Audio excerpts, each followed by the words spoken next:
A Black executive perspective now presents Need to Know with the award-winning hyphenated Dr. Nsenga Burton. Dr. Burton, what do we need to know? Good afternoon. I am Dr. Nsenga Burton, and welcome to Need to Know with Dr. Nsenga. Today, we're going to be talking about boundaries, particularly boundaries in the workplace.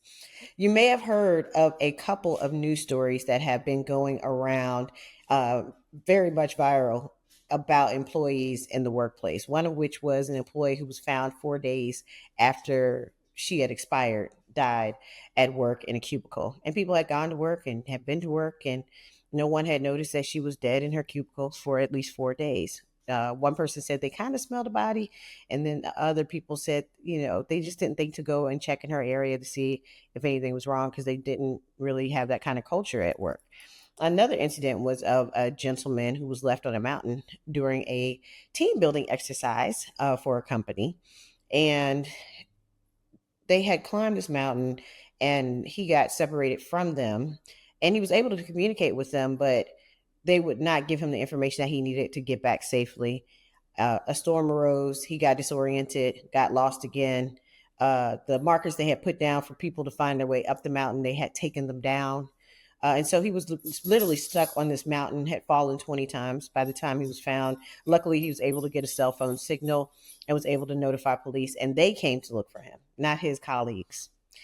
So I say this to say, as we have just celebrated another Labor Day weekend, that when we think about the workplace, there should be boundaries that are put into place, and you should also consider what you need out of said workplaces.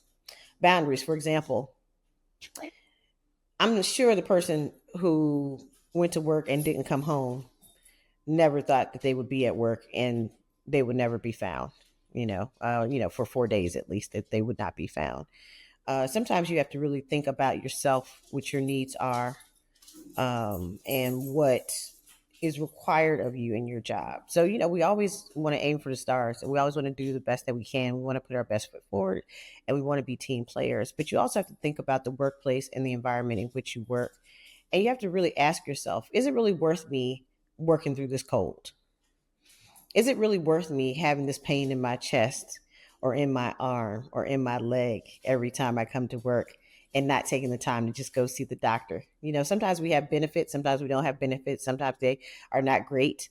But, the number of people who are keep waiting and waiting and waiting, to go to the doctor, to take the vacation, to take the day off on Labor Day. I can't tell you how many emails I got on Labor Day yesterday. And I purposely did not check email because I wanted to explore. I wanted to enjoy the day with my child, my daughter, my family, and my friends. And so I think about that when I think about boundaries in the workplace. We have to have them. When you think about the gentleman who's on the mountain, and he probably didn't know, but when you deduce that the people that you are supposed to be working with, and you are in a team building exercise and they are not functioning as a team, because anyone who has ever been in a team building exercise, or if you pledge a sorority or fraternity or what have you, if one person is out of the group, the whole group is out. There is no team. So the fact that one person was left behind initially, and then eventually, and they never went back to get the person, states very clearly that there was no team involved and there's no teamwork involved.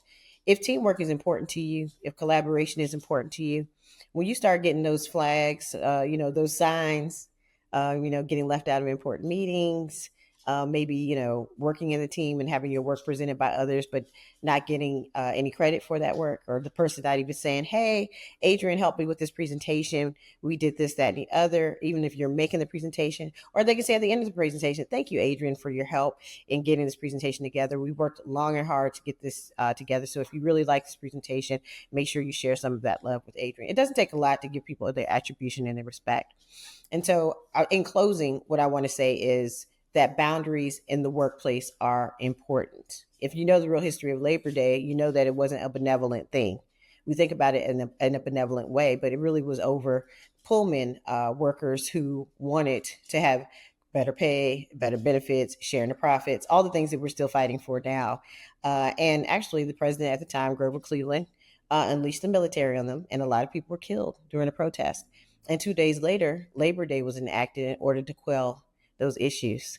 And really is a PR move for President Cleveland, who had grossly overstepped and had harmed people who were really just fighting for their rights in our democracy. All right. So if you know the true history of Labor Day, then you understand the importance of boundaries, the importance of taking a day off if you need it, the importance of going to check on yourself or saying, hey, listen, I have to go to the doctor, or no, I cannot come in because I just got over COVID and I'm still exhausted. Or yeah, I did have this procedure and I was off for 2 weeks, but I'm still moving around a little slowly. So is it okay if I work from home for a couple of days until I get my bearings, right? You have to put those boundaries in and stand up for yourself in the workplace. Because at the end of the day, if you end up dying on a mountain or dying in a cubicle, they're going to sanitize your office, send your stuff home to your family, and start the search for a new person. All right. So find your boundaries, stand up for yourself in a respectful way, and make sure you are taking care of yourself so that you can be the best that you can be. And then finally, look out for others. Look out for others. If you are a true colleague, if you are a collaborator, if you believe in the team vision and identity, you know that one person can't be left out of the team. Look out for your colleagues, do that so that everyone can have a safe and prosperous work environment. So tune in next week to a Black Executive Perspective podcast. Have a wonderful day. Stay Black. Stay happy. A Black Executive Perspective.